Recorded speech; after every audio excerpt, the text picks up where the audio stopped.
Selamat sore. Selamat sore. Baik, perkenalkan nama saya Farah dan Melita. Saya mahasiswi Stika Santari Sari Semarang.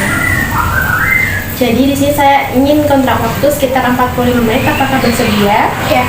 Baik, terima kasih. Baik, di sini saya akan memberikan pendidikan kesehatan tentang demam berdarah. Bisa kita mulai sekarang? Iya. Jadi di sini saya akan menjelaskan tentang DBD atau demam berdarah dini.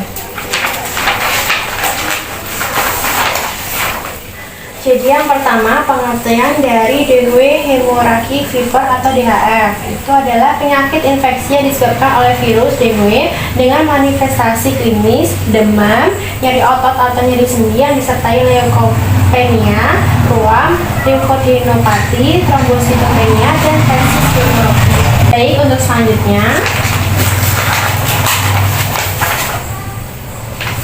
Selanjutnya itu ada bahaya dari DHF sendiri. Jadi fase demam disebut juga fase febrilasi fase. Fase ini ditandai dengan naiknya suhu tubuh hingga mencapai 40 derajat Celcius dan munculnya titik atau ruang merah pada kulit. Demam tinggi ini biasanya dialami 2-7 hari dan diikuti turunnya sel darah trombosit.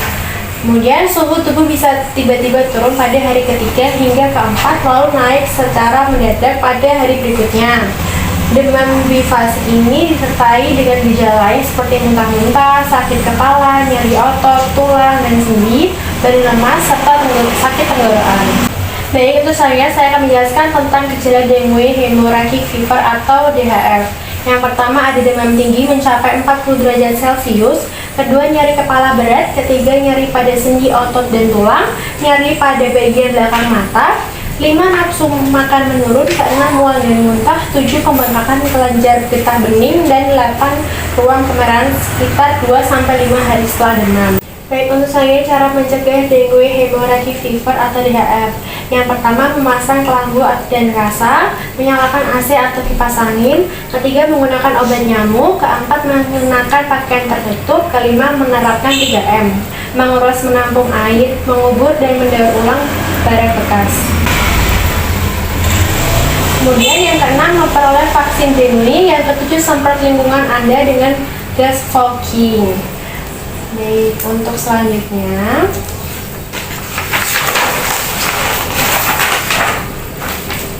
itu cara mengobati penyakit dengue hemorrhagic fever atau DHF. Pertama ada obat penurun demam atau bisa juga paracetamol. Paracetamol adalah obat pereda nyeri yang dapat meringankan rasa sakit dan menurunkan demam. Dari penghilang rasa sakit yang dapat meningkatkan komplikasi perdarahan, aspirin, ibuprofen, dan naproxen sodium. Kemudian ada yang kedua, istirahat yang banyak di tempat tidur. Orang yang sedang mengalami demam berdarah disarankan untuk beristirahat. Dengan beristirahat, pasien akan lebih cepat untuk pulih. Istirahat dapat membantu memulihkan jaringan tubuh yang rusak serta terkena kondisi ini. Kemudian yang ketiga ada minum banyak cairan. Pasien DBD wajib mengkonsumsi cairan untuk menurunkan demam dan mencegah tubuh hidrasi. Gejala demam berdarah karena virus dengue yang ditandai dengan kram otot dan sakit kepala karena dehidrasi juga dapat ditangani dengan minum banyak cairan. Baik, sudah selesai. Jadi itu beberapa yang dapat saya terangkan kepada Anda. Saya ucapkan terima kasih karena telah mendengarkan apa yang saya berikan materi-materinya. Baik, terima kasih telah mendengarkan apa yang saya jelaskan tadi mengenai DHF. Kemudian sesi selanjutnya saya akan memberikan pertanyaan. Baik, terima kasih. Kita akan memasuki ke sesi pertanyaan. Jadi saya akan memberikan pertanyaan, jadi Anda yang menjawab pertanyaannya. Pertanyaan yang pertama adalah sebutkan 5 dari 8 gejala DHF itu apa? Yang pertama nyeri kepala berat, yang kedua mual dan muntah, yang ketiga nafsu makan menurun, keempat pembekakan kelenjar getah bening, dan yang kelima demam tinggi mencapai 40 derajat Celcius. Baik, terima kasih jawaban yang Anda berikan tepat sekali. Baik, kita akan memasuki pertanyaan yang kedua, yaitu sebutkan 3 dari 7 cara mencegah DHF. Yang pertama menggunakan obat nyamuk, kedua mengenakan pakaian tertutup, ketiga menyalakan AC atau kipas angin. Baik, terima kasih. Kemudian kita lanjutkan ke pertanyaan yang terakhir. Jadi bisa disebutkan cara mengobati pasien yang sudah terkena DHF. Mengkonsumsi obat penurun demam, istirahat yang banyak di tempat tidur, dan minum banyak cairan.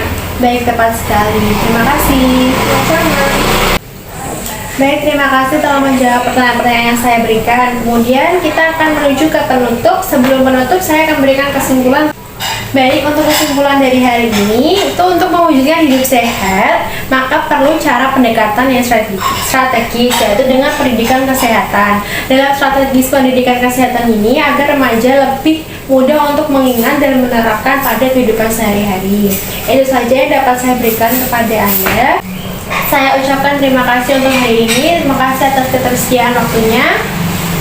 Baik, untuk mengakhiri pertemuan pada hari ini, saya akan memberikan brosur atau leaflet mengenai DHF, jadi Anda bisa membacanya. Terima kasih. Baik, sama-sama.